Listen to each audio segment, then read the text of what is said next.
Okay, so today we will continue with the principles of design. We will discuss several of them, and some of them are very important. One of them is harmony, that we will talk about, and this is a very important principle of design, because very often the things you design will need to have some harmony in them. Like, it's rare to see a design that doesn't have any harmony at all. Now, harmony comes on a scale, of course, and we will talk about it. And there are two different types that have slight differences between them. Harmony through unity, harmony through variety, and we will see examples in a minute. So, first of all, harmony. Well, how can we define harmony? When we have a composition of elements, okay? All these elements in a composition, in a design, must work together in a specific way to create this harmony. So, usually when we have harmony, a harmonious design, there is no particular element that stands out. So, we don't have emphasis on a specific element. All of the elements work together in a nice way, complementing each other to create this harmony. So they must somehow relate and complement each other. Relate meaning each element must have something similar to the other elements, not to be totally different. Like here we have these flowers, all of them are yellow, all of them look the same. Now suddenly we put a red rose in between them. It will be very different than the others. So it will create a focal point to the different element. But here, if we look here or here or here, everything, all the parts work nicely together in this composition, and it creates a harmonious result.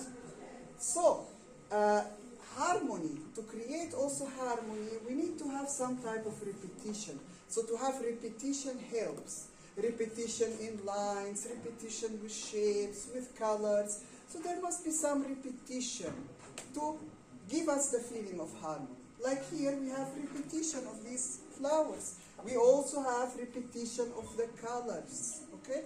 So, when we have repetition of elements, this helps us create harmony.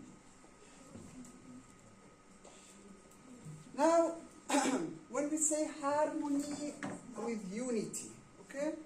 So this is a very high level of harmony, because we said there are levels. Like, not every composition will have to show perfect harmony. No, maybe less harmony, maybe more harmony is needed sometimes in the design. So when we say unity, it goes to a very high level of harmony. So unity as a word is a measure, a word that we use to measure how each element in the design works together to create this harmony. So, there must be, as we said, clear relationship between the different visual elements in a design to create this harmony, and it must be in a very high level to create a composition that has high level of harmony, meaning unity of all the elements must be united. You know, unity is from the word unite, come together. Okay? For something to come together and unite, it must have similarities. Like, you cannot be a friend with someone that's very different than you. Always you look for similar things, similar way of thinking, similar way of doing things, so that you can relate. The same thing here. The different elements must unite. To be united in harmony, they have to have similarity between them. So, nothing in the composition fight for attention. Nothing is very different. Okay? Everything has similarities with each other. Now, of course, when we have harmony, it gives the composition more organization, It helps us to see the message more clearly. So there is a lot of benefits of why compositions use the principle of design harmony. Okay? But when we say unity, we said to say that everything is united, this needs a very high level of harmony. Now, if we have too much unity, like too much unity, this can create a few problems in the design. So when we say we have a perfect design in terms of harmony, everything is in perfect harmony, perfect unity, where is the problem? It's a beautiful design, it's clear, it communicates clearly, so where is the problem? Well, the problem is it can create a little bit of a sterile look with lack of personality. What does this mean? This is similar to when we talked about balance. And we said there is symmetrical balance and asymmetrical balance. When you have everything in perfect symmetry, it's excellent, it's good, the message communicated clearly, everything is fine, but it will lack personality. Like everything in perfect symmetry is the same like everything in perfect unity. Okay?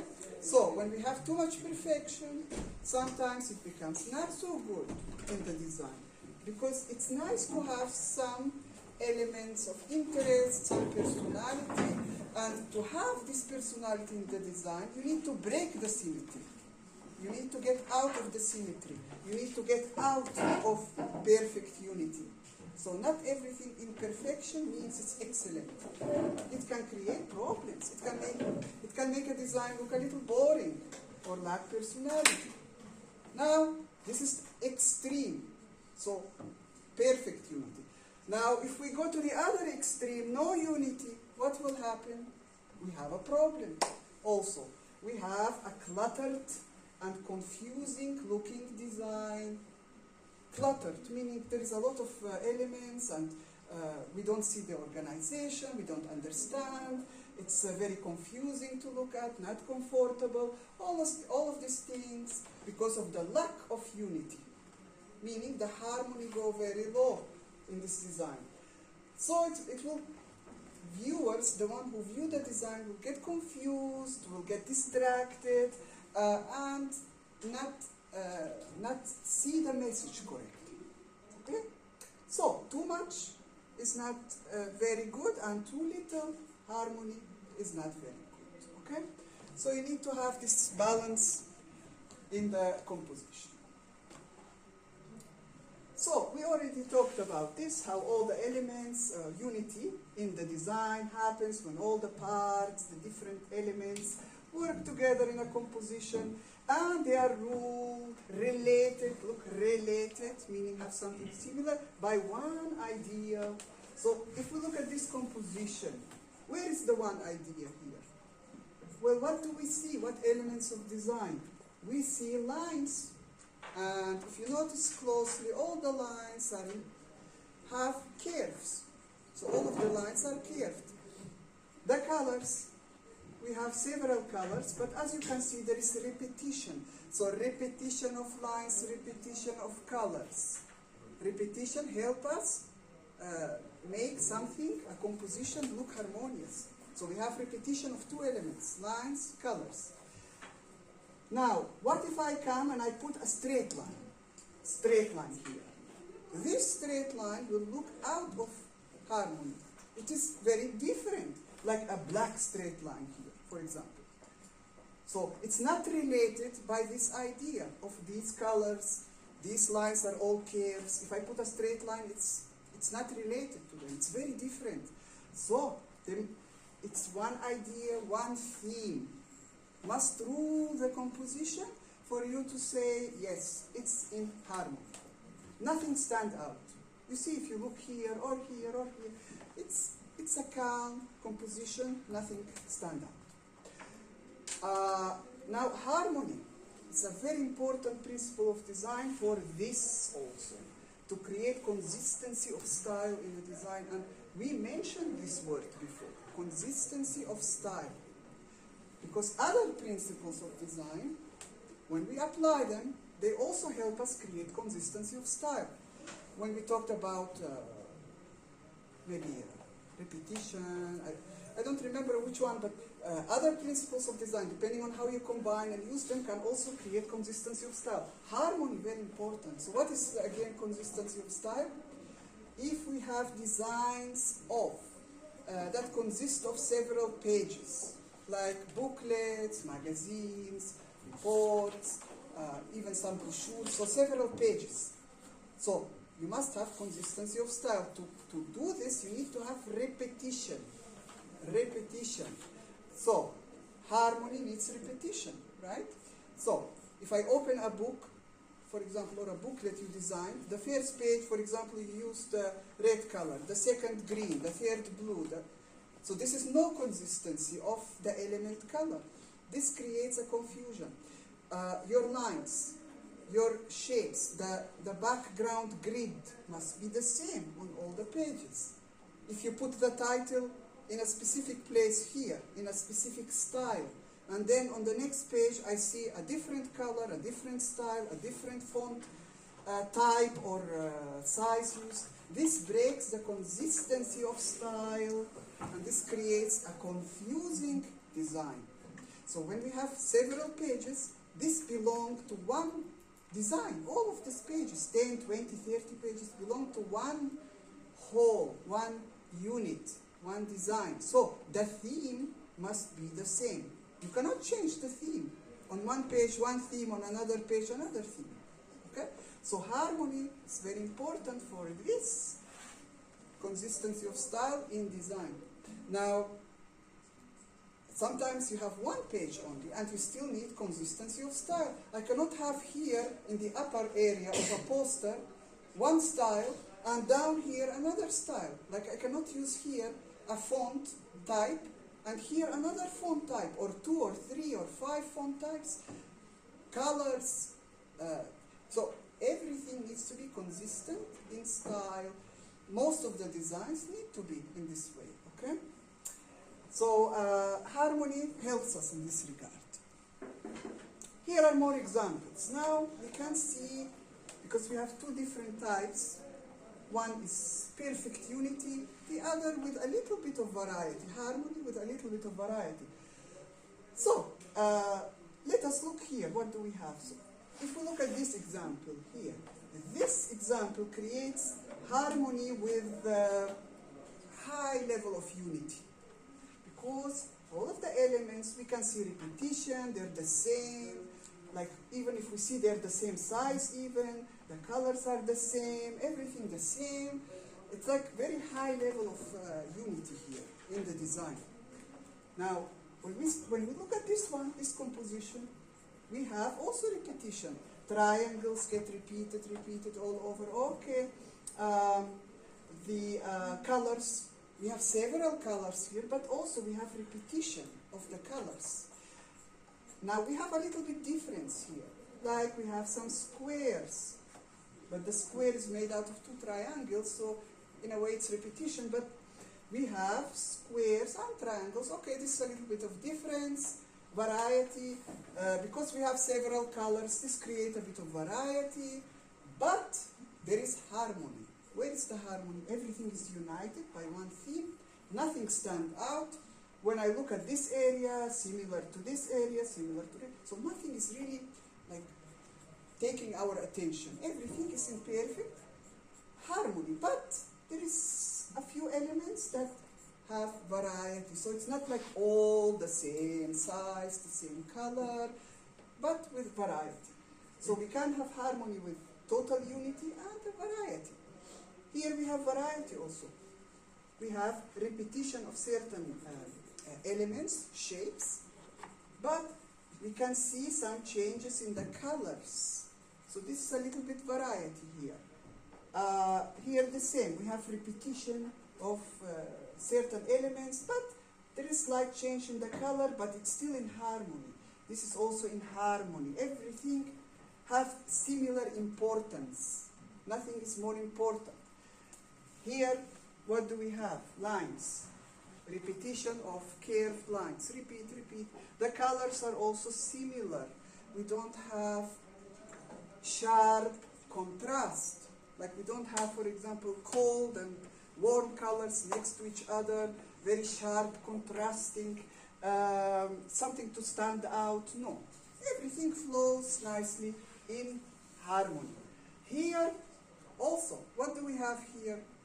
Shapes, repetition of shapes, repeat, repeat, repeat. But where is the variety here? Well, some of them are big in size, some of them small. There is some changes in the color, but look at the distribution of the color. We have several colors, but how are they distributed in the composition create the harmony? Here also the distribution of the color. Now if I for example make an area that's here, for example, very heavy, very cold colors, and then suddenly I put here very warm, very totally different colors, this creates very high contrast. This is not harmony. But look, it's very well balanced. Here, very well balanced. So it doesn't catch our eye. My eye doesn't go to here or here or here. No, everywhere. It's in harmony. Okay? So how something is distributed, the shapes, the lines, the colors, what elements you use, this also creates the harmony, the distribution. And of course repetition, and of course everything that we talked about. Here more examples. What do we have here and here? Harmony, harmonious composition. Why? Why is this in harmony? First we have repetition of elements, triangular shapes, repeated so many times. Colors, we have several colors, but they are repeated. And nicely distributed in balance, nothing pops out. But it's harmony with variety. We have various colors, and the shapes, some of them are big, some of them small triangles, but this is also in harmony with variety. Here also harmony with variety. We have triangles that, okay, here small triangle, here big triangle, more bigger. There is changes in color. Some of them are cool, some of them warm, transitional colors. There is rhythm here. You see, when we have repetition, when we have this kind of stuff, we also have rhythm. Remember, rhythm is about repetition. We had several types of rhythm, like rhythm by gradation, if we have gradual changes in color. So if we have rhythm in a composition, we may also have harmony. So the rhythm, the repetition, create a harmonious feeling. So, yeah, but there is slight variety to this harmony. Changes in color, the shape sizes change, but we have repetition of all of this. So this unit here, repeated here, repeated here, repeated here. So everything becomes harmonious in the end. We can have harmony in interior also, in interior design, of course. It doesn't matter what you're designing, a poster, interior, a product, it doesn't matter what. These same principles apply. So, if we look at an interior, for example, sometimes we feel it's in harmony, sometimes no harmony. So what creates the harmony in an interior? Interior is a three-dimensional space with objects inside. These objects are made out of forms, the basic forms. So we need repetition. Where is the repetition here? In form.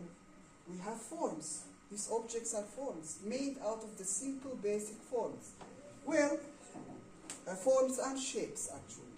Here we have a circle. Here circle, circle, circle, circle, circle, circle.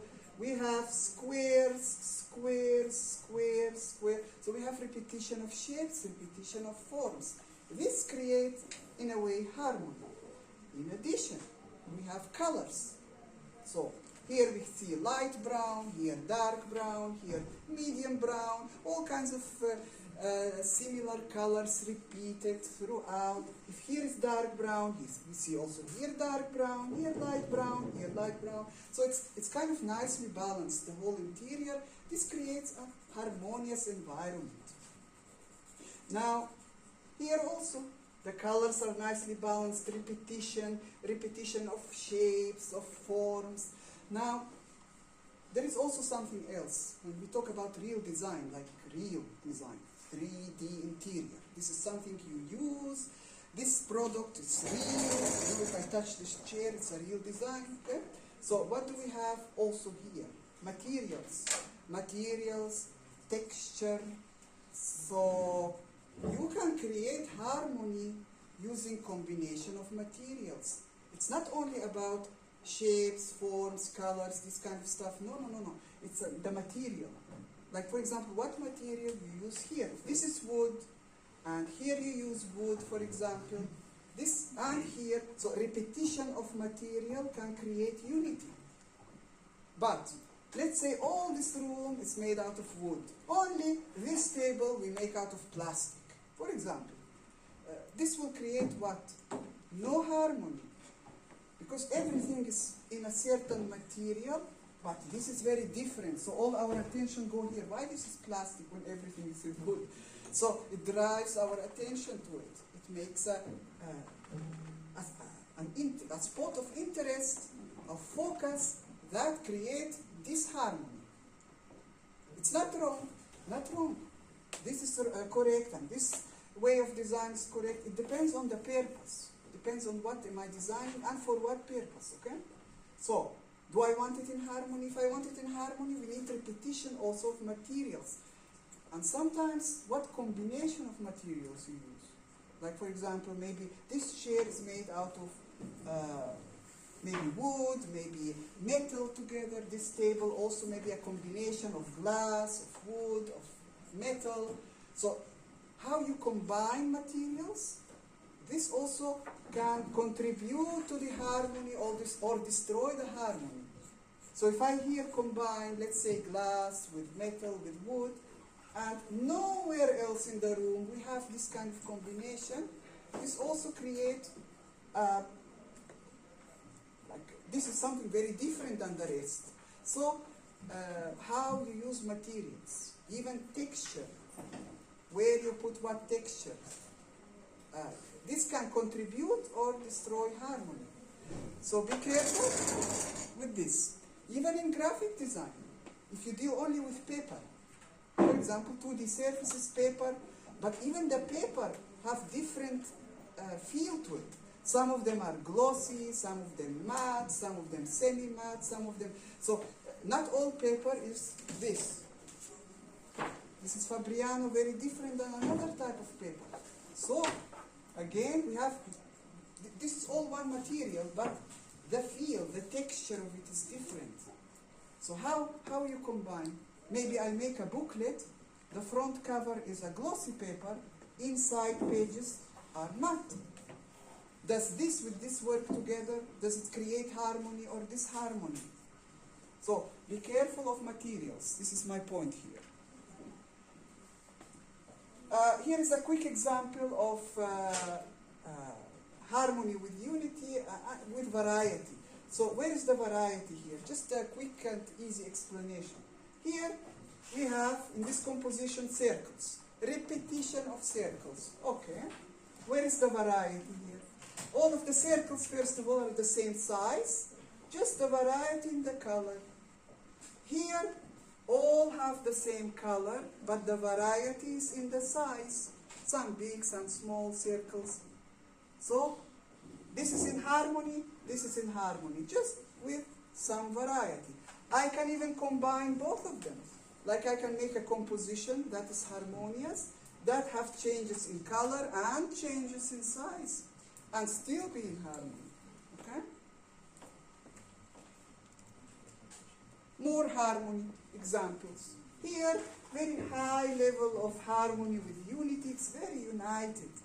Repetition of shapes, colors, even the sizes. Some of them are small and big, yes, but most of it is very high level of unity here. Here we have clear changes in size, rectangles, squares, some small, some large, but the color is in unity, okay? The color unites them, also the shape unites them, just the size is different. Here, what? The same design, repeat, repeat, repeat again, just color differences. Each one has a different color combination. So, all of them are in harmony. Now let's move on to the next, scale and proportion. Okay, so everybody know what is a scale. When we say scale, we can have an object represented in different scales. Like I can draw something big as small on a paper. This means I reduce the scale of it, or I increase the scale. So scale as a word is familiar. When we talk proportion here and size, proportion, very important for design, because size have no meaning on its own. Like we cannot say something is big and something is small if we don't have something to compare it with. Like if I compare this circle to this circle, this look very small and this look very big compared to this. But if I delete this, just we look at this circle, we don't know if it's this size or this size or this, we don't know. We don't know if it's small or big because we don't have comparison. If we delete this and look at this, we don't know how small it is. But now, when we compare this to this and this to this, we know this is very small compared to this. This is very important as an idea because in a design, when you design something, you are in constant search of what should I make small, what should I make big, how small, all these elements in your design to find the right balance. So this comparison between one and the other element happens all the time while you're designing.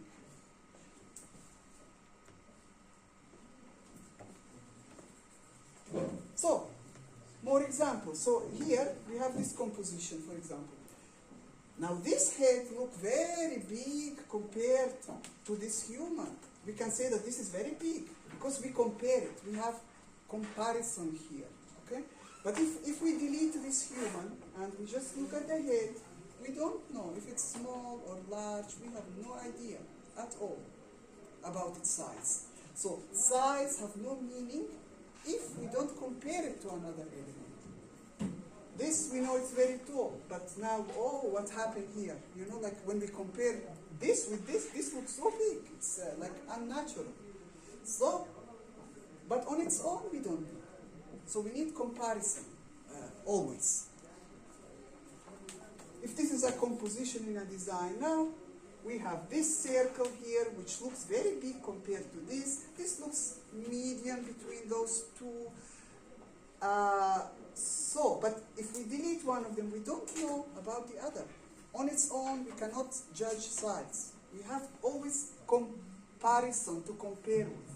And this is what happens in a composition when you design something. You have many elements. You need to know what size should I make it. Is this size correct? Should I make it a little bigger, a little smaller? What about this compared to this? There's always this comparison going on while designing. Not only the main shapes, but also what is inside. Because you have many elements in a composition. So, should we make this size compared to this? So this compared to this, or this compared to this? Or make it bigger or smaller? What about these elements here? Every time you change the size of something, it changes the look of the composition, the meaning, the message, everything. If you change the size, change the location of an element, it changes everything. So the right balance is always need to be found. Sometimes in advertising, they use deliberately something called exaggerated scale. So to make something that we know is very small, deliberately very big in a composition, or very small. This is to draw attention. So you know that this should be a small object. So why is it so big here compared to the building? It's big because we compare it to this building. But if we delete this, we don't know if this is small or big. But because we compare it with this big building, it looks so big, this one. So why? Everyone who look at it say, why is this so big? So you start looking. So they catch your attention through this in advertising. They catch your attention, and then you start looking, reading the information, and this is how they connect the information to your brain. This is how the connection happens. The attraction of the attention of the viewer through what? Exaggerated or unexpected scale. So when you see something you don't expect, you look. Everything that's very different, you look at it because you don't expect to see this. Okay? So this is a trick they use in advertising sometimes. Now, the proportion, we will talk about more about it because proportion is something very important. And we will specifically focus on the golden proportion. Golden mean means golden proportion. Okay? Golden proportion is a very important part of design, used in design because it creates aesthetic looking designs, beautiful. It helps the information to be more clear. So when you're communicating something visually, it improves the whole layout. So what is the golden proportion? It's a very specific type of proportion. So when we have, let's say, this size, this, for example, is 5 centimeters. This is 3 centimeters. Okay, this is in golden proportion. I will explain why in a minute. Now 8 by 5, 13 by 8. These are all in golden proportion. So if we compare the length of this line to this line, it's in golden proportion. But why? Why is this line compared to this line in golden proportion? So this size of the page looks comfortable for the eye. Why? Well, the golden proportion basically is based on the Fibonacci sequence of numbers.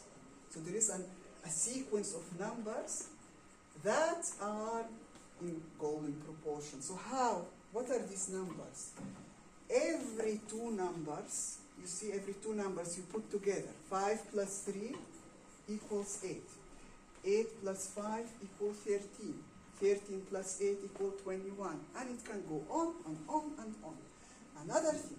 So every two numbers put together equal the next. Every two equal the next.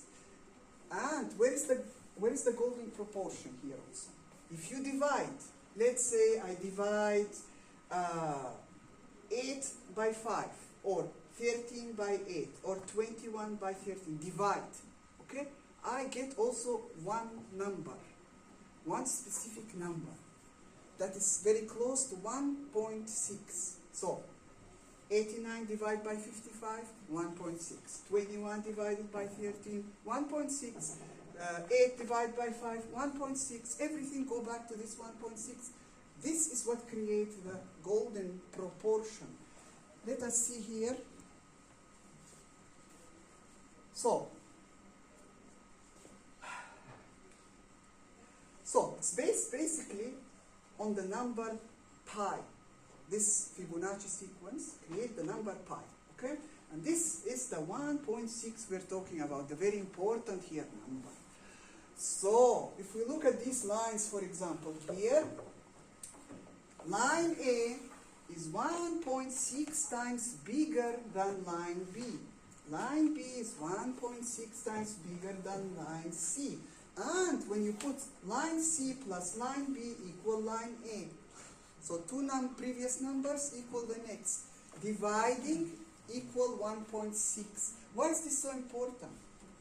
Because when you design something according to these numbers, it creates a golden proportion, meaning your design looks good, clear, more attractive. Now, everything in nature uses the golden proportion. So obviously it's important. We will see some examples now. But do you see this spiral here? What's this spiral? This is created through the golden proportion. So if we have this length and this length, then we put this length with this length. So together, in golden proportion next to each other, and we connect the edges, we create this spiral, the golden proportion spiral. And this we can see in nature. Everything in nature go according to this rule. Everything go according to the golden proportion spiral. So this is very important. This sequence of numbers called the Fibonacci sequence, and the number pi, the 1.6. So if you look at anything, this is what the DNA molecule inside your body. If you divide it, you will see 1.6, the result. If you divide body parts, you compare this to this to this, you will see 1.6. Any part of your body, compare it with another in proportion, 1.6 or very close to it. Everything in nature, look at these flowers. They are following the golden proportion.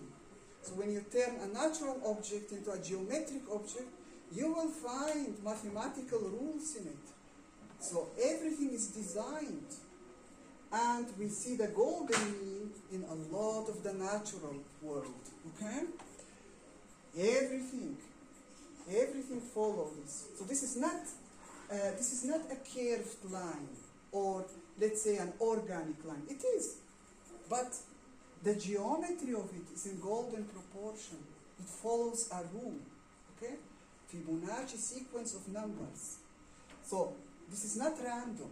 We don't just take a pencil and we draw something. Okay? This is designed.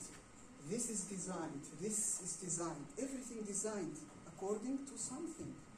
So if everything in nature is designed, then why can't we design also using the golden proportion? Why can't I design a poster using it? Or making a product using it?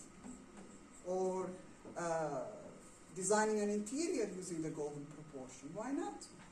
It obviously has benefits. Ancient buildings were designed according to the golden proportion, often. The way the water flows. Again, we can see the spiral. Okay? So, here is one application.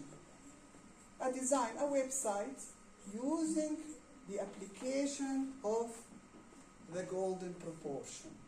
And as we can see, the spiral and the different information in the pages is divided accordingly. It creates a comfortable look to the design, beauty. When we have this, we also have better understanding of the information, better readability, and a lot of other benefits. Okay? This doesn't mean that always you have to use golden proportion in the design. No. But it has benefits. It is one option, a principle of design that you can use or not use depending on your need. Okay, let's move on to the next. Hierarchy. We already talked about hierarchy in other examples throughout the semester. But here, this is also a principle of design on its own. So if I design a composition, I have to ask myself, do I need to organize it according to hierarchy? If so, what type? Like a tree, like a nest from the center, like with different distribution of weight. How do I create my hierarchy? Because we have several types. So, hierarchy is very important for organizing the information on a design. So what information should I put on the top, what in the middle, what in the end, where to put what to create the step-by-step hierarchy which creates clarity to the design. It creates a more comfortable feel. I can understand and see the information in the design. Okay? So hierarchy is very important. and it's related to the grid system that we explained in the past, in other class. The grid what? So before we design anything, we design the background structure of the design, vertical, horizontal lines, that end up looking like squares, rectangles, and lines. Okay, so we have vertical, horizontal lines. This is the grid, the background structure on which I will put the information. This grid helps us create hierarchy. So for example, this area, I will put a line, this will be for the title, then what will happen, then what will happen, then everywhere where I have text, it is either an empty box or lines. So this, I will have text, everything, the spaces is organized. So the whole hierarchy of information I organize before I put the information. This is very crucial, okay? Now, if we compare this to this hierarchy to this hierarchy, which is more comfortable to look at? Obviously this. Imagine this. Look, all of them the same size, meaning maybe these are sentences with the same font size. So we have long, like sentences, read, become very uncomfortable. This, we have change in size. So for example, the title can be a big font, subtitles small, then the main text, smaller font. So this creates differentiation, variation of information. That means it creates hierarchy. In addition, visually, this is divided. So instead of having like long lines, we have lines here, lines here. This is more easy to read. We have a break here. Here, no breaks. So there are several advantages. So before I put my text, my images, everything, I need to organize the hierarchy of the information. So vertical, horizontal lines, the spaces, the positive, negative spaces, everything needs to be organized before the information comes. Okay? Alignment is closely related to hierarchy. Okay? So once you have a grid at the background, vertical, horizontal lines, this helps you with the alignment. What is alignment? This is an aligned line. This is not aligned. So everything goes according to the vertical, horizontal lines to, again, help us with the way we see the information. If we have not aligned information, it makes a confusing design. We have several types of alignment.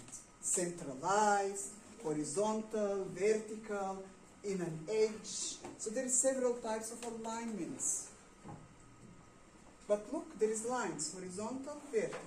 Always these lines, these are the grid at the background.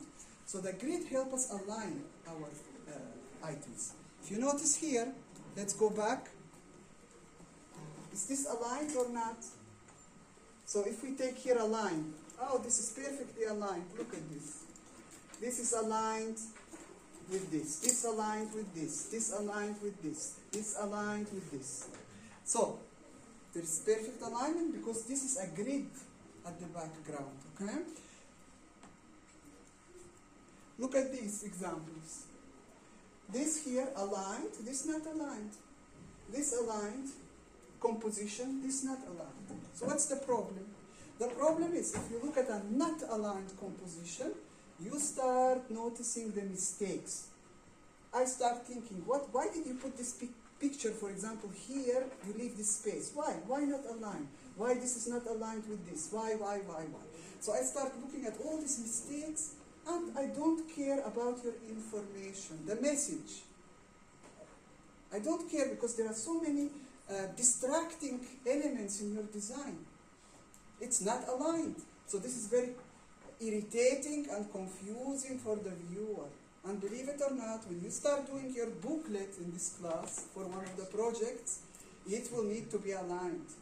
And if I open one page and another page, each page is aligned in a different way or not aligned at all, then I will start picking on you. I will tell you, what is this here, what is that here, why did you make this in this way, why is this not aligned?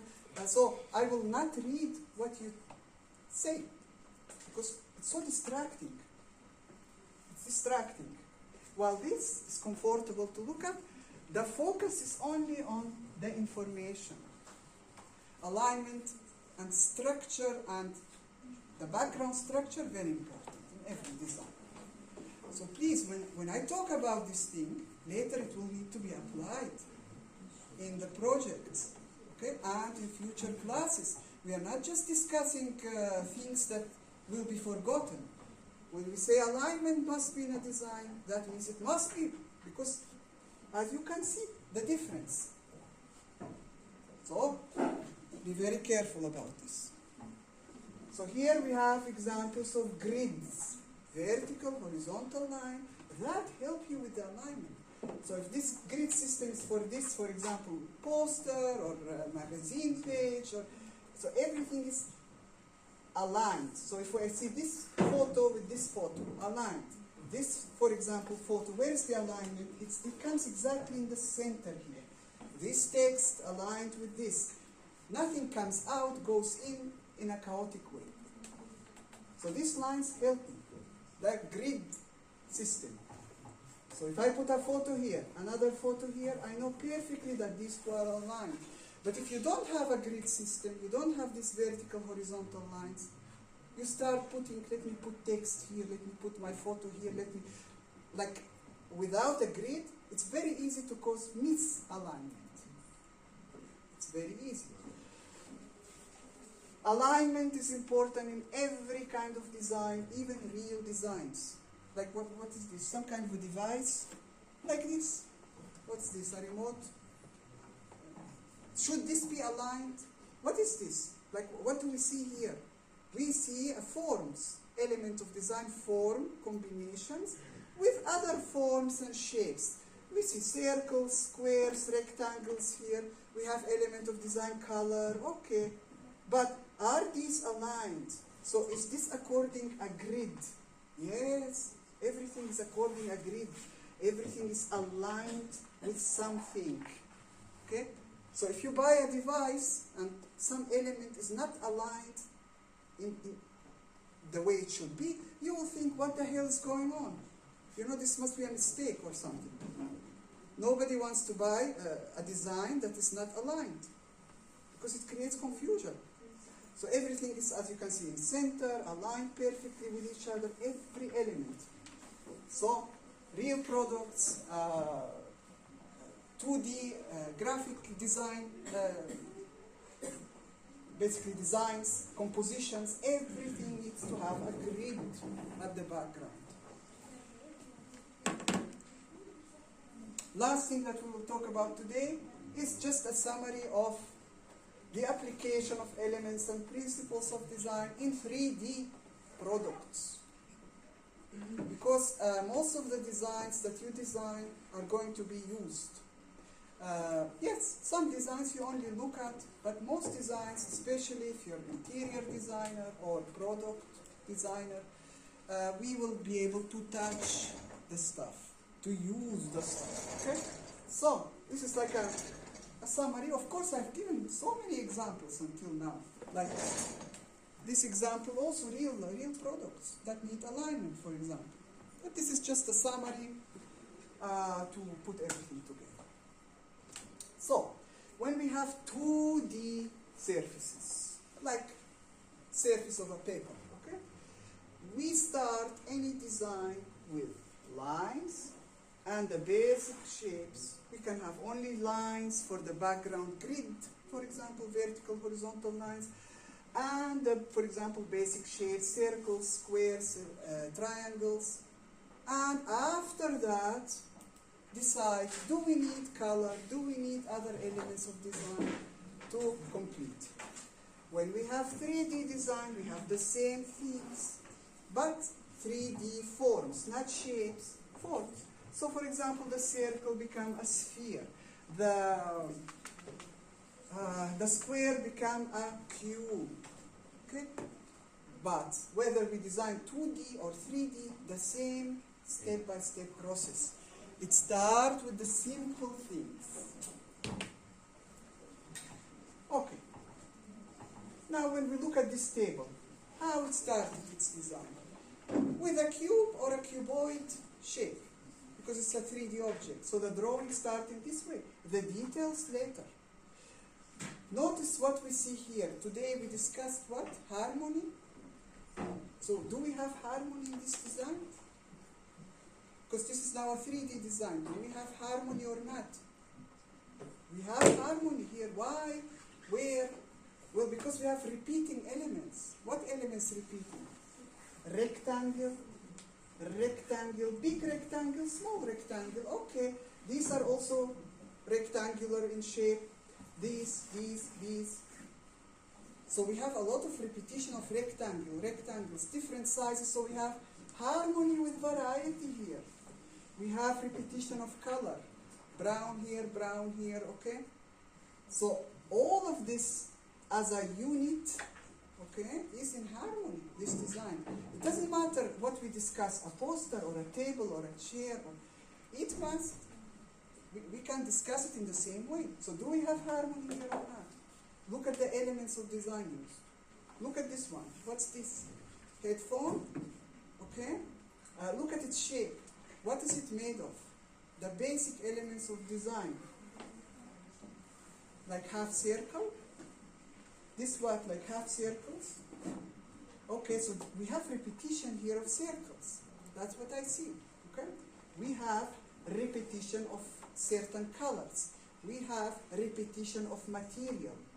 Here, for example, a specific rubber used. Here again, the same rubber. Here metal, here metal.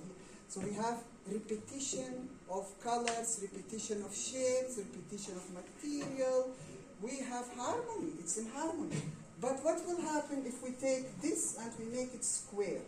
Now, it will change, it will destroy the harmony. Even when we rotate from this side, if I look at these look circles. From all directions we have this repetition. So, once you learn to analyze, look at a design, analyze it, you learn how to design better yourself. So this is what devices, I don't care what it is. Look at the elements of design. Squares, rectangles, repetition of colors. Do we have alignment here? Yes. Again, okay, we have alignment. Do we have harmony? Yes. We have repetition of elements, repetition. So we need to, when we look at something, analyze it according to what you learn, so that you learn to design better. So every design, whether 3D or 2D, starts with basic shapes or basic forms that slowly develop into a final design. So never start with details. No matter how complicated the final design, how it starts like this. A cube, a cuboid, that is divided into smaller cuboids and cubes and rectangles and these kind of basic forms and shapes. And then more details are added, the curves, the circles, and so on, until the final design finish. Every design starts like this. 2D, 3D, interior, product, poster, everything starts with lines and basic shapes and forms. If you start with detail, you will never get into a correct final result. Okay. This is it for today. It's enough? Okay?